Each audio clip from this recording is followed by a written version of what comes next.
The scent of vanilla and nervous sweat always lingered around Penelope, but lately a new scent had joined it. Secrets. She genuinely believed her oversized cardigans and quiet demeanor would keep her hidden in the dark corners of the Castiglione empire. She thought slipping $800 in cash to a discreet Manhattan clinic would sever the trail of the life growing inside her. But you don't keep secrets from a man who owns the city. Alessandro Castiglione didn't just find out his shy, plus-size secretary was pregnant. He had already interrogated the doctor before she even left the waiting room. The nausea hit Penelope right as the private elevator chimed for the 45th floor of the Castiglione Enterprise building. She swallowed hard, clamping a hand over her mouth, her knuckles turning white. The plush, charcoal-grey carpet of the executive suite seemed to tilt beneath her sensible flats. Penelope. Penny, to the few people who actually bothered to look past her timid exterior, squeezed her eyes shut and leaned her heavy, soft frame against the cool mahogany paneling of the hallway. Breathe, she told herself. Just breathe. It's only morning sickness. You can hide this. She had always been good at hiding. At 5'4" and comfortably wearing a size 18, Penny was used to being the invisible workhorse. She hid her soft, thick thighs and plush stomach beneath loose, formless wool trousers and oversized uncrinkled, chunky knit sweaters that swallowed her curves. In the high-stakes, razor-thin world of Manhattan corporate royalty, which was nothing but a glittering, glass-paneled front for the Castiglione crime syndicate, women looked like runway models. They were sharp, angular, and ruthless. Penny was soft, round, and chronically apologetic, and yet, for the past 4 years, she had been the indispensable right hand to Alessandro Castiglione, the boss. Pushing herself off the wall, Penny hurried to her desk just outside his towering double doors. She dropped her faux leather tote bag onto her chair and immediately reached for the roll of peppermint lifesavers she kept stashed in her top drawer. She popped one into her mouth, hoping the sharp mint would quell the churning in her stomach and mask the sour scent of her anxiety. It had been exactly 9 weeks since the night that ruined her carefully constructed, invisible life. 9 weeks since the annual charity gala at the Pierre Hotel. Alessandro's rival, a brutal loan shark operating out of the Bronx, had crashed the event. A subtle, terrifying standoff had occurred near the cloakroom. Penny had been caught in the crossfire, shoved against a marble pillar, terrified out of her mind. Alessandro had intervened, his presence alone a dark, suffocating violence that sent the rival running. Afterward, the adrenaline had completely stripped away Alessandro's icy, professional exterior. He had taken her back to his penthouse on Park Avenue to ensure she was safe. He had poured her a glass of Macallan 25, and then he had looked at her. Not through her, as she always assumed he did, but at her. When he had touched her cheek, his thumb brushing over her full jawline, she had melted. That night, the ruthless Mafia boss hadn't wanted a supermodel. He had wanted her.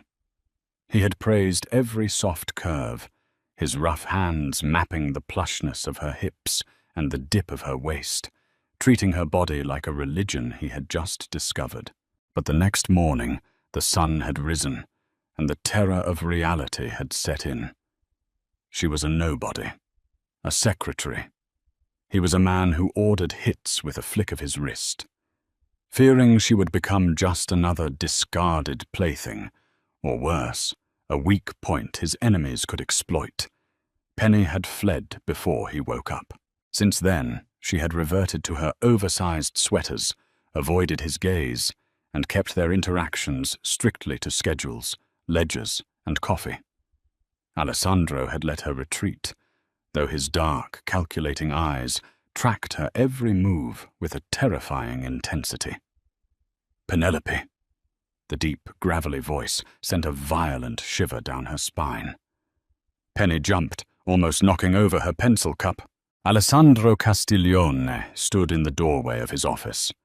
He was a towering figure of broad shoulders and lean muscle, dressed in a bespoke midnight blue suit that probably cost more than her yearly salary.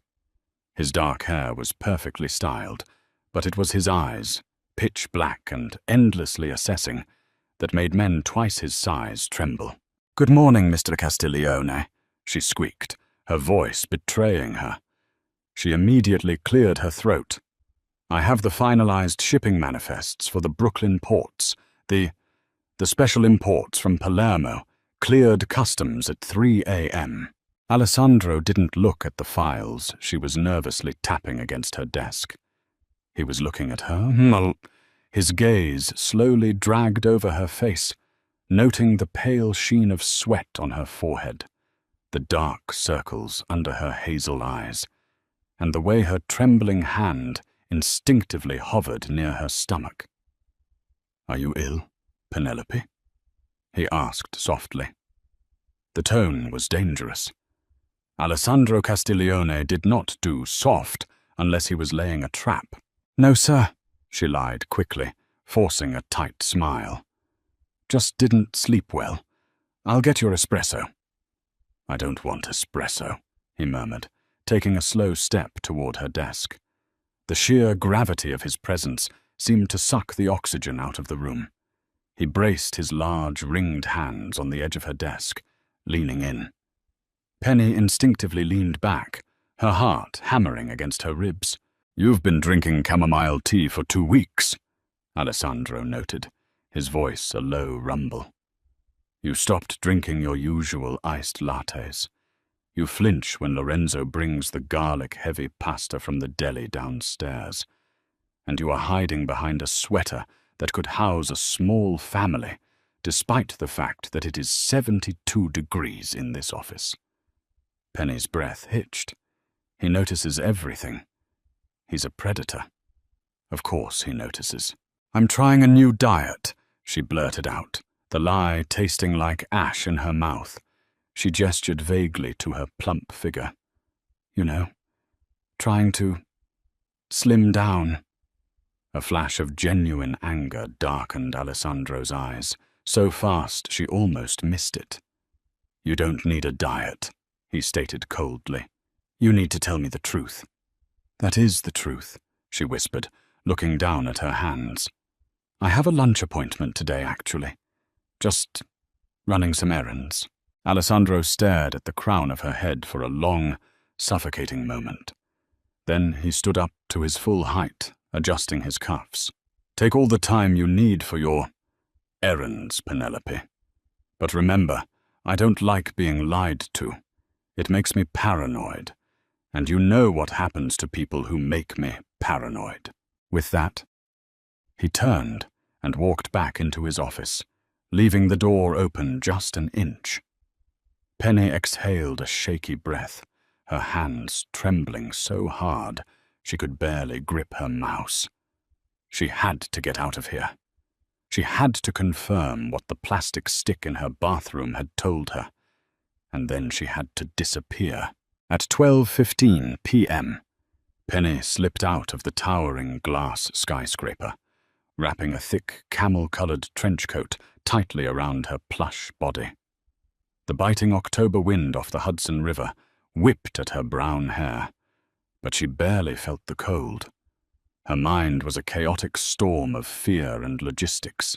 She didn't take an Uber, knowing that Alessandro had full access to her corporate card and app history. Instead, she walked 3 blocks to the subway, paying for a Metro card with a crisp $20 bill. She took the train to the Upper East Side, getting off at 68th Street. She walked another 4 blocks, making sure to blend in with the busy crowds of tourists and professionals, completely unaware of the sleek black Mercedes SUV that was trailing her from 2 avenues away. Inside the SUV sat Leo Rossi, Alessandro's head of security and most trusted enforcer. Leo was a man made of scars and silence. He kept his eyes on Penny's retreating figure, tapping his earpiece. "Boss," Leo said quietly, the engine of the Mercedes purring beneath him. She took the train to the Upper East Side, just walked into a brownstone on East 72nd. It's a private medical practice. Dr. Harrison Gable, general practice, but he specializes in discreet, high-profile maternity care. There was a long, terrifying silence on the other end of the line. The heavy breathing of Alessandro Castiglione was the only sound. "Secure the block," Alessandro's voice finally came through the earpiece, sounding like grinding stones. "Get me the doctor's direct line, now." Ignorant of the net closing around her, Penny pushed open the heavy oak door of Dr. Gable's clinic. It didn't look like a hospital. It smelled like lavender and expensive wood polish, with plush, cream-colored sofas and soft classical music playing. Penny approached the receptionist, pulling a thick envelope of cash from her bag. "Penelope Russo," she whispered. "I have a 1 p.m. appointment. I'm paying out of pocket. No insurance." "Of course, Ms. Russo. The doctor will be right with you." The receptionist smiled kindly, taking the envelope. 10 minutes later, Penny was sitting on the edge of an examination table, shivering despite the paper gown draped over her generous curves. Dr. Harrison Gable, a kindly man in his late 50s with silver hair and a gentle demeanor, walked in. "Miss Russo," he smiled, reviewing a fresh clipboard.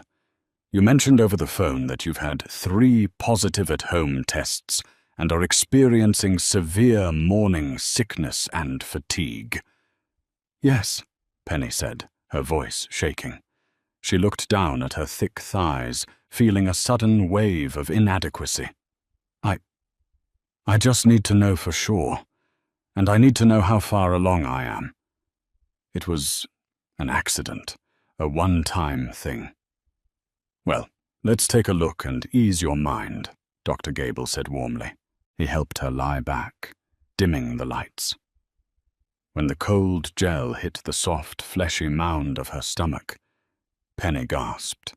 She turned her head away, staring at the blank wall, praying this was all a hormonal fluke. But as Dr. Gable moved the wand over her abdomen, a sound filled the quiet room. Swoosh, swoosh, swoosh. Fast, rhythmic, undeniable. Penny burst into tears. She covered her face with her hands, sobbing uncontrollably. It wasn't just a missed period. It wasn't stress. There was a living, breathing piece of Alessandro Castiglione inside her. A Mafia heir. If Alessandro's enemies found out, they would use her to get to him. They would kidnap her, torture her. And if Alessandro found out, he would never let her go.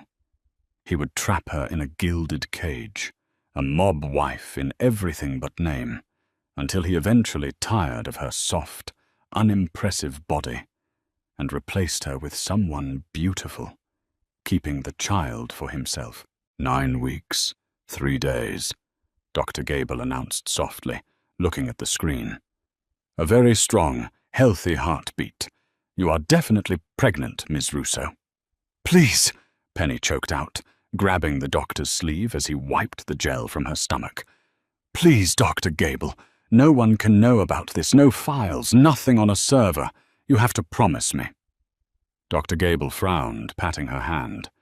"Patient confidentiality is my strict policy, Penny. You are safe here."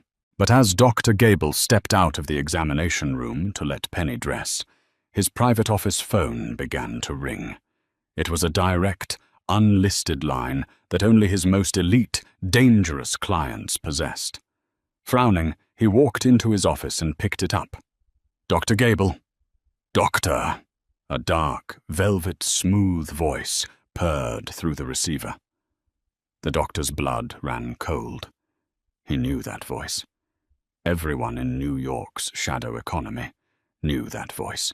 Mr. Castiglione, Dr. Gable stammered, pulling the blinds of his office window down instinctively. To what do I owe the pleasure? I didn't think any of your associates were due for checkups. They aren't, Alessandro said. The calmness in his voice was far more terrifying than rage. But a woman just walked into your clinic. Brown hair, wearing a trench coat. Frightened. Her name is Penelope Russo.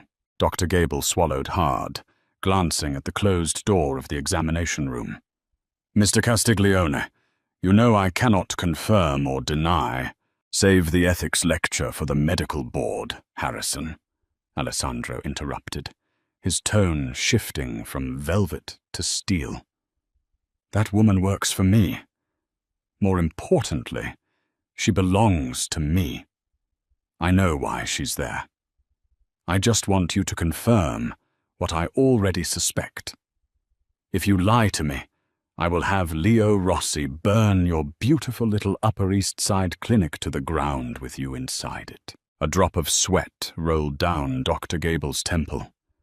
He had built his life on discretion, but Castiglione was the devil incarnate. You don't say no to the devil. She is 9 weeks pregnant, Mr. Castiglione, Dr. Gable whispered, his moral compass snapping under the weight of sheer survival. The fetus is healthy. A heavy exhale echoed through the phone. It sounded almost like relief. Print her ultrasound. Give her a copy. Give her whatever vitamins she needs, Alessandro ordered, his voice suddenly thick with an unrecognizable emotion. Do not tell her we spoke. Do not let her know I am aware. I will handle her myself. And Harrison? Yes? If she ever misses an appointment, or if you ever make her feel uncomfortable about her size, I will pull your tongue out through your throat. Am I understood? Crystal clear, sir. The line went dead. When Penny emerged from the examination room 10 minutes later, clutching a small paper bag of prenatal vitamins and a tiny black and white sonogram photo hidden in the depths of her purse, Dr. Gable gave her a strained smile. Take care of yourself, Ms. Russo. I'll see you in 4 weeks. Thank you, Doctor, Penny breathed, feeling a false sense of security wash over her. She had done it. She was safe. She just needed a few weeks to quietly pack up her apartment, drain her savings, and buy a bus ticket to somewhere small in the Midwest. Omaha, maybe, or a quiet town in Iowa. She would raise this baby in peace, far away from the blood and bullets of New York. She walked out of the clinic, hailed a yellow cab, and headed back to the Castiglione building, utterly blind to the black SUV that escorted her taxi all the way down Lexington Avenue. The bullpen of the 45th floor was eerily quiet when Penny stepped out of the elevator at 2:15 p.m. Usually the phones were ringing off the hook, analysts were shouting across desks, and Alessandro's underbosses were pacing the halls, smoking cigars despite the building's strict regulations. But today, it was dead silent. The trading desks were empty. The reception area was deserted. Penny's heart immediately leapt into her throat. Her thick thighs rubbed together anxiously beneath her wool trousers as she slowly walked toward her desk. Sitting on top of her keyboard was a single white porcelain teacup. Steam was rising from it, carrying the sharp, spicy scent of fresh ginger. Penny stared at the tea. She hadn't asked anyone to make it. In fact, she was the one who made the tea around here. Come in, Penelope. The voice boomed from the open double doors of Alessandro's office. It wasn't a request. It was an executioner's summons. Clutching her purse to her chest like a shield, Penny grabbed the teacup and slowly walked into the lion's den. Alessandro was sitting behind his massive, custom-built obsidian desk. The afternoon sun filtered through the floor-to-ceiling windows behind him, casting his sharp, aristocratic features in shadow. He had taken his suit jacket off, his white dress shirt rolled up at the forearms, revealing the dark ink of the Sicilian Mafia tattoos winding up his skin. "Close the door behind you," he commanded softly. Penny kicked the heavy oak door shut with her heel. It clicked into place with a sound of utter finality. "How was your lunch appointment?" Alessandro asked, leaning back in his leather executive chair. He steepled his fingers, his dark eyes tracking her every tremble. "It was fine," she choked out, standing awkwardly in the center of the vast room. She felt so massive, so clumsy in this sleek, architectural space. She tugged at the hem of her oversized sweater, trying to hide the soft curve of her belly. "Just had to run to the bank." "The bank," Alessandro repeated, tasting the lie. He nodded slowly. "Did you make a large withdrawal? Are you planning a trip, Penelope?" No, sir. Just routine stuff." Alessandro stood up, the languid grace of a predator stalking its wounded prey. He walked around the desk, closing the distance between them. Penny's breath quickened. The scent of him, sandalwood, expensive tobacco, and pure, concentrated power overwhelmed her senses. He stopped mere inches from her. She had to tilt her head back to look at him. His eyes were devoid of their usual coldness. Instead, they burned with a possessive, territorial fire that made her knees weak.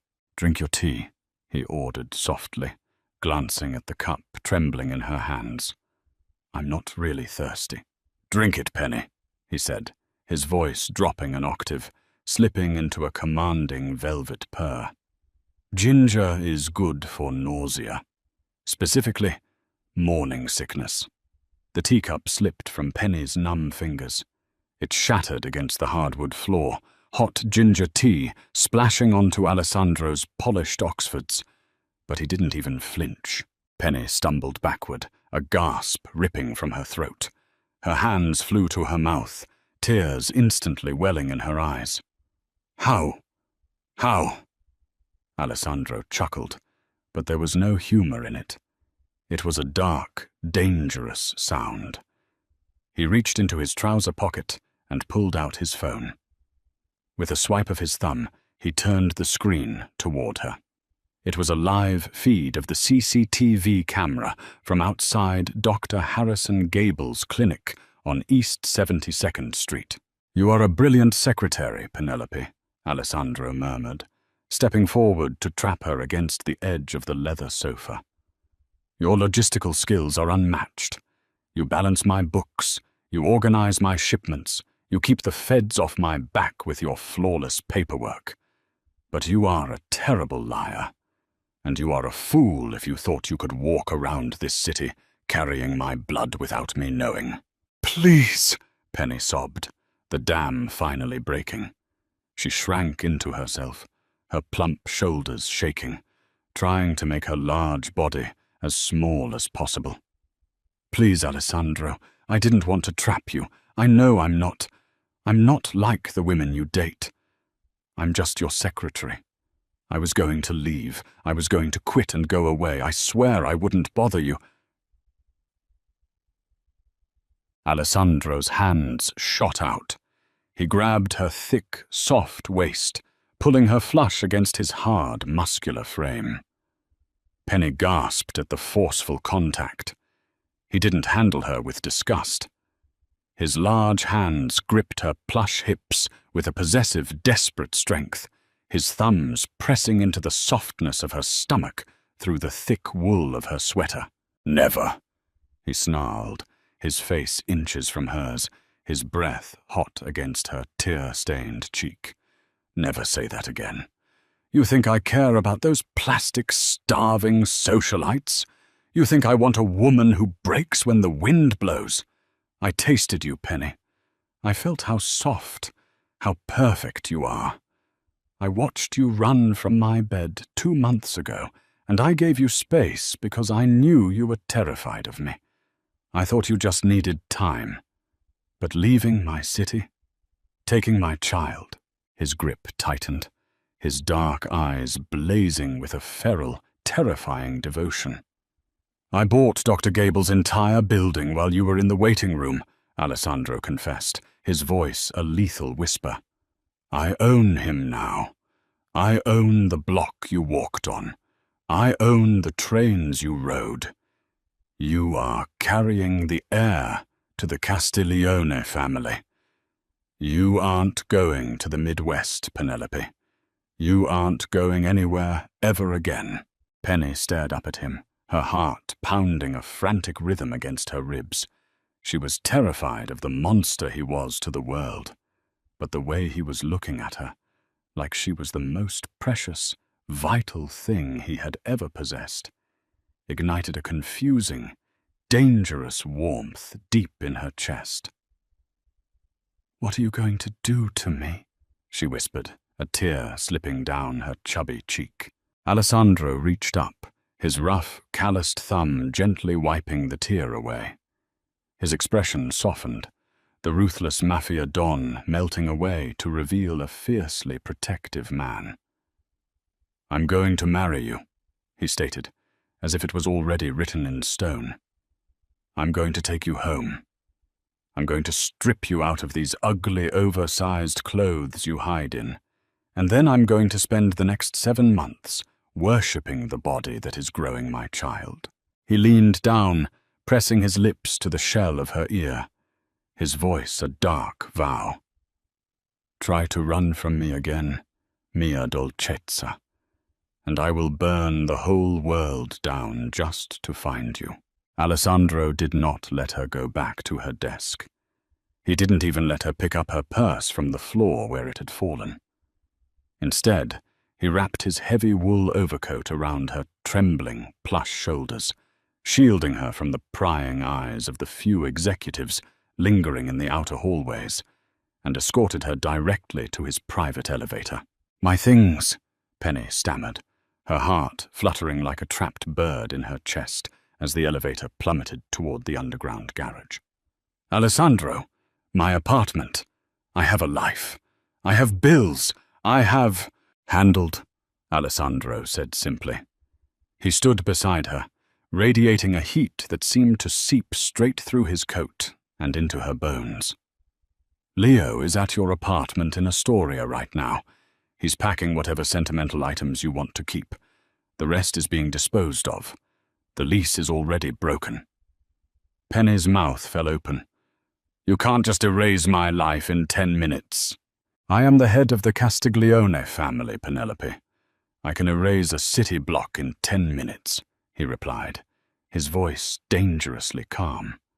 He turned his head, his dark eyes locking onto hers. Your life as a struggling invisible secretary is over. Your life as my wife and the mother of my heir begins right now. You will never want for anything. You will never pay a bill. And you will never hide in the shadows again." When the elevator doors chimed open in the private underground garage, Leo Rossi was already waiting beside a bulletproof Bentley Mulsanne. He didn't say a word, just opened the rear door with a respectful nod.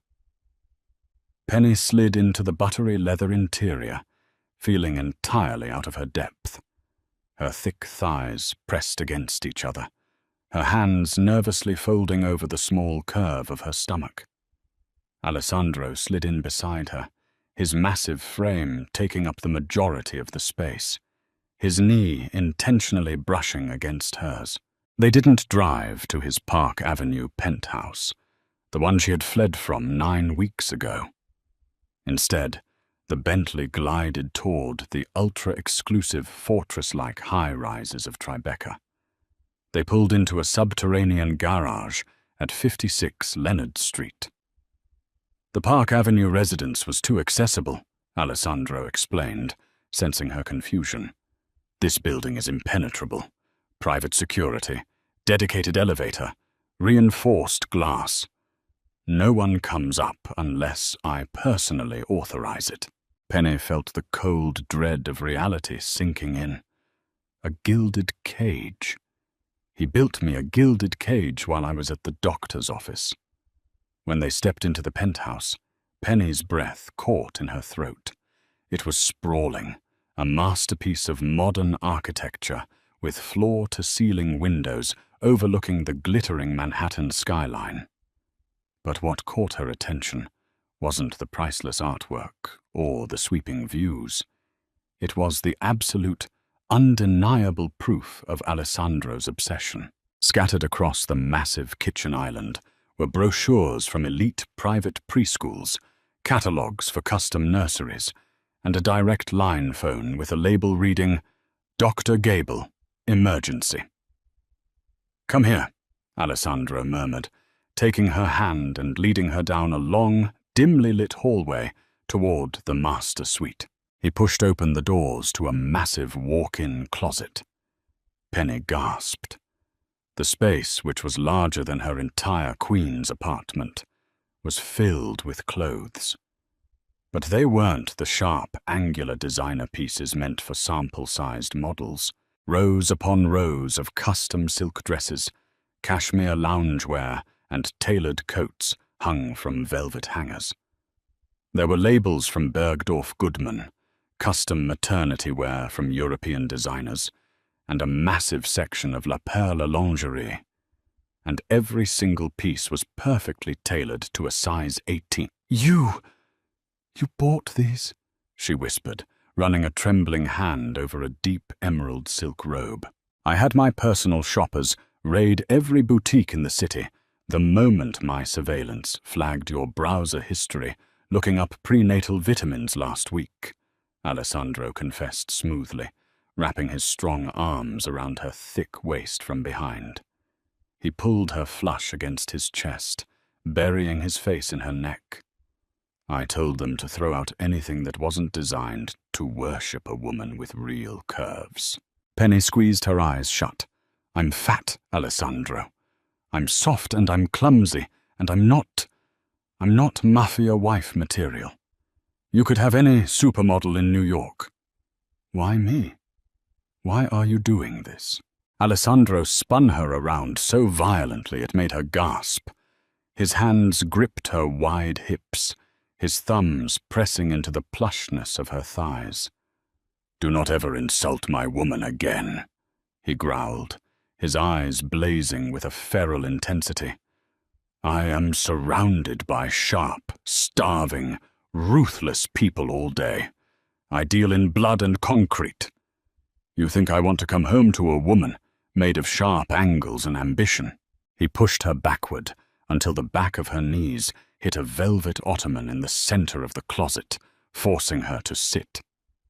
He dropped to his knees in front of her, a man who bowed to no one, kneeling at her feet. "I want soft," Alessandro declared, his rough hands tracing the heavy curve of her calves, pushing her oversized trousers up to bare her skin. "I want lush. I want a woman who looks like a Renaissance painting.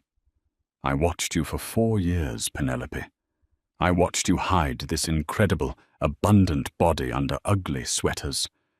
You are the only soft thing in my dark, violent world. And you are mine." He pressed a fierce, open-mouthed kiss to her plush stomach, right over the thick wool of her sweater. Penny shattered. A sob tore through her throat, and she ran her fingers into his dark, styled hair.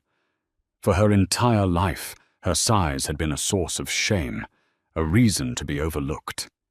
To Alessandro Castiglione, it was a religion.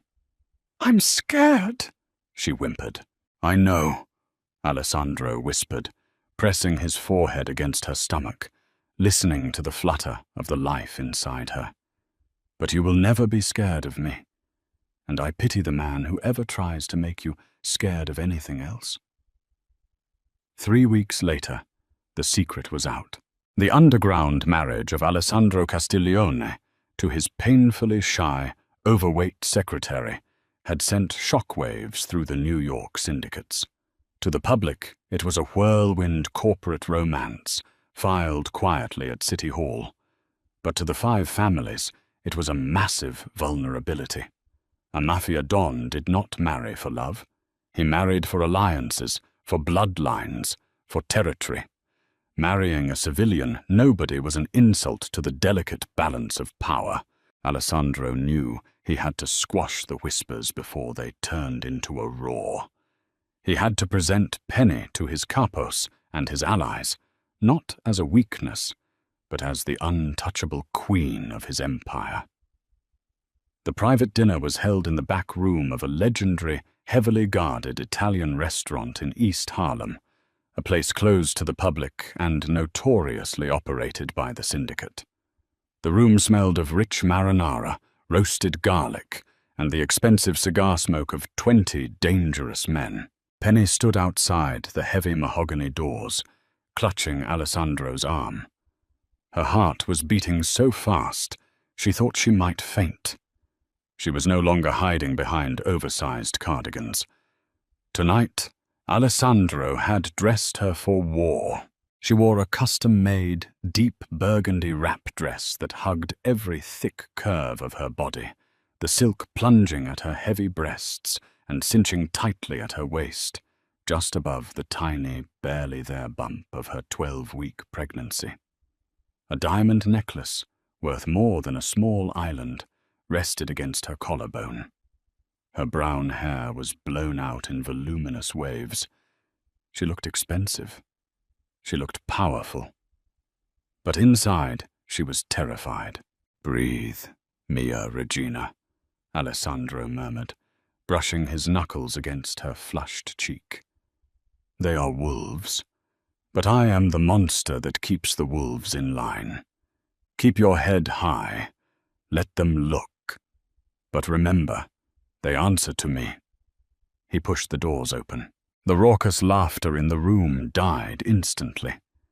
20 pairs of cold, calculating eyes snapped to the entrance.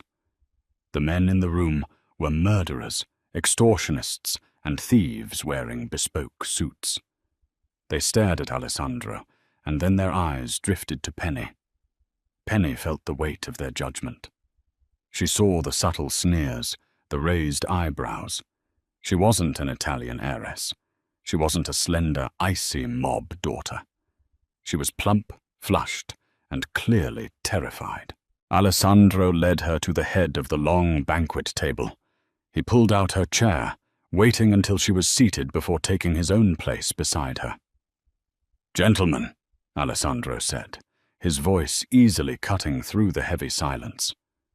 "My wife, Penelope Castiglione." A murmur of insincere congratulations rippled through the room. Glasses of Barolo wine were raised, but the tension was thick enough to slice with a meat cleaver. Sitting halfway down the table was Vincent Moretti, an older, vicious capo who controlled the Brooklyn docks. Vincent had been gunning for his own daughter to marry Alessandro, to secure an alliance.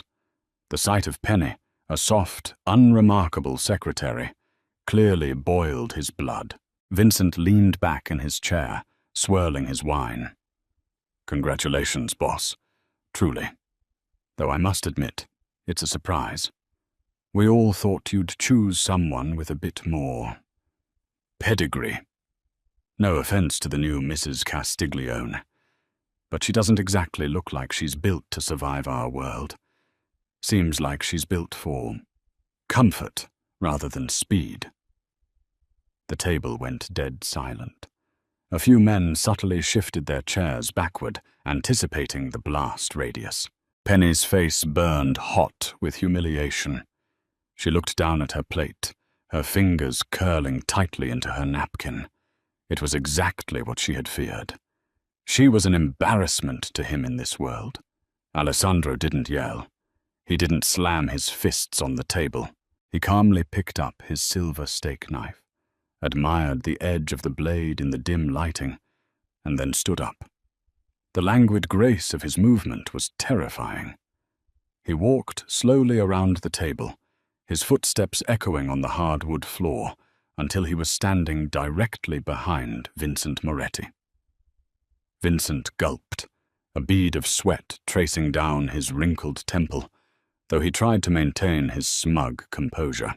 "Vincent," Alessandro whispered, his voice dangerously soft.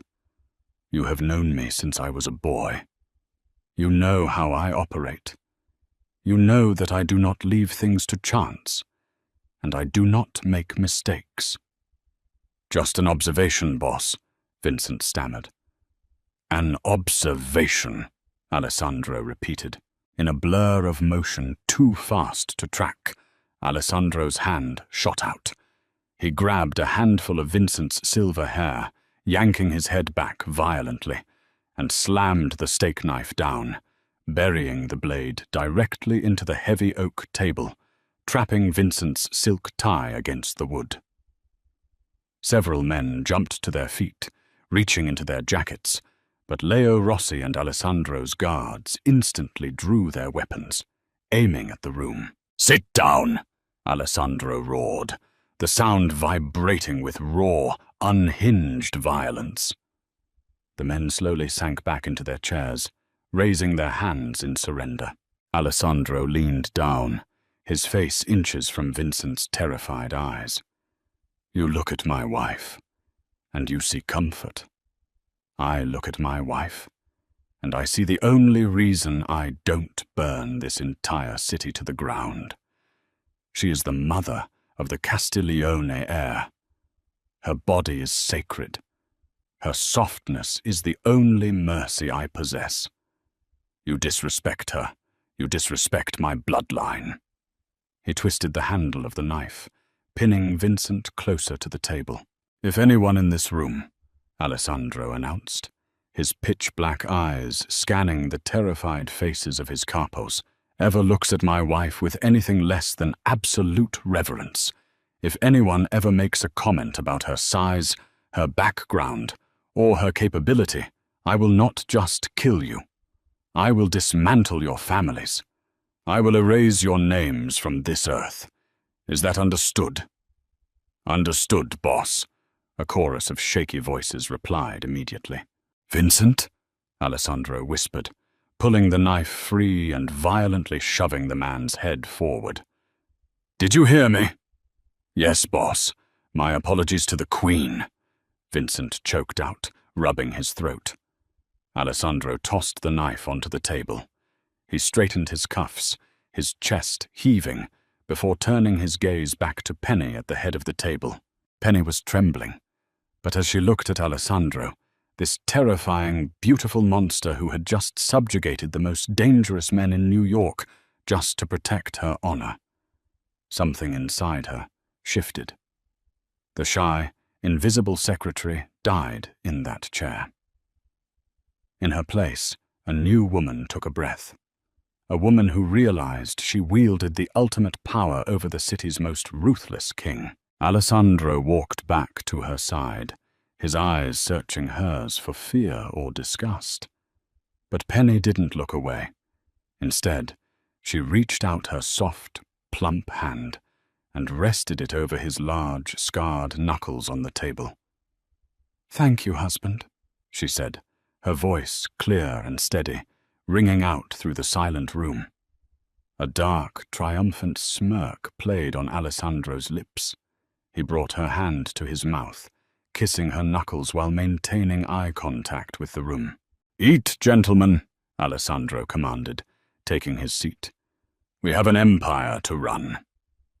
The sweltering July heat of New York City baked the asphalt outside Mount Sinai Hospital, but inside the ultra-exclusive private VIP maternity wing on the 11th floor, the air was crisp, cool, and smelled faintly of expensive orchids. At 34 weeks pregnant, Penny was a vision of maternal abundance. Her belly was massive, stretching the fabric of her blush-pink cashmere maternity dress, her thick thighs aching under the new weight, her breasts heavy and full. To the world, she was a target. To Alessandro, she was a living deity. He had kept his promise, worshipping the ground she walked on, transforming her innate shame into a quiet, unshakable confidence. But a king is only as safe as his weakest boarder, and Vincent Moretti had spent the last 6 months nursing his bruised ego and plotting in the shadows of Brooklyn. "Blood pressure is absolutely perfect, Mrs. Castiglione." Dr. Harrison Gable smiled, adjusting the cuff on Penny's plump arm. Alessandro had essentially bought out Dr. Gable's contract, moving his entire practice into the secure wing at Mount Sinai, to ensure Penny had the best medical infrastructure in the world at her disposal. "He's kicking a lot today," Penny said softly, resting her manicured hand over her giant stomach. Standing in the corner of the room, arms crossed over his broad chest, Alessandro's hard face softened into a look of absolute adoration. "He knows he's going to rule this city," Alessandro murmured, stepping forward to press a kiss to the crown of her head. "I have to step out to take a call from the Palermo outfit, mia dolcezza. Leo is right outside the door. I will be back in 2 minutes. Don't be long," she smiled, leaning into his touch. Alessandro slipped out of the room, leaving the heavy oak door slightly ajar. Dr. Gable turned back to his monitor to print the ultrasound images, humming a quiet tune. Penny reached for her glass of ice water. Then, the world exploded. It didn't happen with a dramatic monologue. It happened with the terrifying, deafening crack of suppressed gunfire.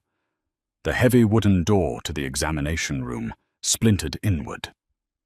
Leo Rossi's massive body was violently shoved into the room, a dark crimson stain blooming across his shoulder as he crashed into the medical cart. Penny screamed, instinctively curling her large body inward, wrapping her thick arms tightly around her stomach to shield her baby. 4 men breached the room. They weren't Italian Mafia. They were wearing tactical gear, their faces hidden behind black balaclavas. Vincent Moretti hadn't used his own men. He had hired a ghost squad of Chechen mercenaries to do his dirty work, ensuring it couldn't be traced back to his territory. "Grab the bitch," one of the mercenaries barked in broken English, advancing toward Penny. "The boss wants her alive to bargain. Shoot the doctor." Dr. Gable didn't even have time to raise his hands before 2 suppressed rounds hit him in the chest, dropping the kindly man to the cold linoleum floor. Penny's blood ran cold. The timid, invisible secretary she used to be would have frozen. She would have fainted. But Alessandro Castiglione had spent the last 6 months teaching her that she was a queen, and a queen protects her heir. As the first mercenary lunged to grab her heavy arms, Penny didn't cower.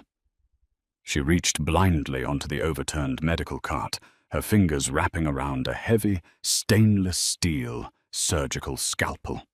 With a guttural cry of pure maternal rage, she slashed the blade frantically across the mercenary's exposed throat. The man gurgled, stumbling backward, his hands flying to his neck as dark blood sprayed across Penny's blush-pink dress. The other 3 men froze in absolute shock. They had been told they were kidnapping a soft, fat, weak secretary. They hadn't expected a lioness. That 1-second delay was all it took. A shadow moved in the doorway, so fast and so violent it barely looked human. Alessandro Castiglione entered the room not as a businessman, but as the apex predator of the New York underworld. He didn't use a gun. He used his bare hands. Alessandro grabbed the closest mercenary by the tactical vest, lifted the 200-pound man off his feet, and drove his skull directly into the reinforced concrete pillar of the hospital wall. The sickening crunch of bone echoed through the room. The remaining 2 men spun around, raising their rifles, but Leo Rossi, bleeding out on the floor, raised his sidearm and shot one of them perfectly in the kneecap. As the man went down screaming, Alessandro closed the distance to the final mercenary. He stripped the rifle from the man's hands with terrifying ease, snapped the man's wrist, and drove a vicious, fatal strike into his sternum. In less than 30 seconds, the pristine VIP suite was a slaughterhouse. Alessandro didn't even look at the bodies. He dropped the stolen rifle and rushed to Penny. She was backed into the corner, hyperventilating, her plush body smeared with the mercenary's blood, the scalpel still trembling in her white-knuckled grip. "Penny, Penny, look at me," Alessandro ordered, his voice raw with a panic no one had ever heard before. He fell to his knees in front of her, his large hands frantically patting down her thick thighs, her massive stomach, her chest, checking for bullet holes. "Are you hit? Dio mio, Penelope, are you bleeding?" "It's not my blood," she sobbed, dropping the scalpel. She collapsed forward into his chest. "Alessandro, they shot Dr. Gable. They tried to take him. They tried to take the baby." Alessandro crushed her against his chest, burying his face in her neck. He was shaking. The ruthless Mafia boss was trembling like a leaf. He held her generous, soft body, as if she were the only thing tethering him to the earth. "I have you," he growled, the sound vibrating against her skin, laced with a demonic promise. "I have you, and I am going to paint the streets of Brooklyn red for this." Suddenly, Penny gasped, her back arching violently. Her hands dug into Alessandro's tailored shoulders like talons. "Alessandro," she choked out, a sudden hot gush of fluid soaking through her dress and onto the floor. "My water. Alessandro, it's too early. The baby is coming. Now!" The next 12 hours were a blur of absolute, chaotic terror. While a backup trauma team flooded the suite to save Dr. Gable and Leo Rossi, a specialized neonatal team wheeled Penny into an emergency delivery room. The hospital was completely locked down. Over 200 of the Castiglione Syndicate's most lethal soldiers surrounded Mount Sinai, barricading Fifth Avenue and turning the hospital into an impenetrable fortress. Inside the delivery room, Alessandro stripped off his blood-soaked suit jacket and rolled up his sleeves. He never left Penny's side. He didn't care about the blood, the sweat, or the screaming. He held her heavy, plush leg, murmuring frantic Italian prayers and vows of devotion against her damp forehead as she pushed through the agonizing, premature labor. Across the city, Alessandro's wrath was being executed. He had made one phone call from the delivery room. 30 minutes later, Vincent Moretti was found dead in his private club in Williamsburg, an infamous Castiglione signature left on his desk. The message was sent to all 5 families. "Touch the Queen, and you lose your head." "One more push, Mrs. Castiglione," the lead obstetrician shouted over the beeping monitors. "The shoulders are crowning." "I can't," Penny sobbed, her face red and swollen, her thick body utterly exhausted. "Alessandro, I'm so tired." "Look at me," Alessandro commanded fiercely, gripping her cheeks with his large hands, forcing her to meet his dark, burning eyes. "You are the strongest thing I have ever known. You fought off a killer to protect our son. You are a Castiglione, Penelope. Push for me. Give me our son." With a primal, earth-shattering scream, Penny bore down one final time. The room fell deadly silent for 2 agonizing seconds, followed immediately by the piercing, beautiful wail of a newborn baby. Penny collapsed back against the pillows, sobbing uncontrollably. "He's beautiful," the doctor announced, quickly cleaning the infant. "A little early, but his lungs sound incredible. A very strong baby boy." The nurse wrapped the tiny, squalling infant in a soft blanket and walked over, handing him not to Penny, but to Alessandro.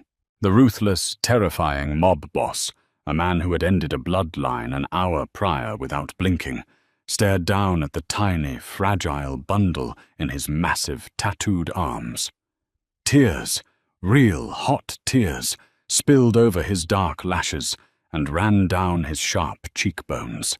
He fell to his knees beside Penny's hospital bed, resting the baby against her soft, heaving chest. "Look what you made, mia dolcezza," Alessandro wept, pressing his lips to Penny's damp hair, his voice breaking completely. "Look at our perfect boy." Penny looked down at the tiny face, a perfect blend of her softness and Alessandro's sharp features. She wrapped her plump arms around her son, holding him against her heavy breasts. She was exhausted. She was battered, and her life would never again be normal. She would always have guards. She would always live in a gilded, bulletproof cage. But as she looked up at the terrifying man on his knees, crying as he kissed her fingers, she realized she wasn't a prisoner. She was the center of his universe. She was the absolute ruler of the man who ruled the city. "What do we name him?" Penny whispered, exhausted but radiant. Alessandro looked at the mother of his child, the fat, beautiful, incredibly brave woman who had completely dismantled his cold heart. "Leo," Alessandro decided softly, honoring the man who had taken a bullet for her. "Leo Castiglione, the future king of New York."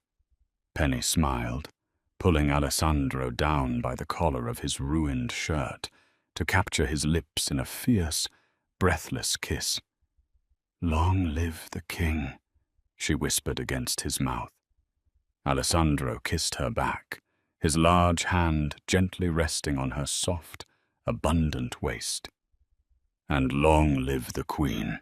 Penny's journey from an invisible, insecure secretary hiding her plush figure in oversized sweaters to a fearless Mafia queen who would bleed to protect her family proves that true power doesn't come from fitting into a mold.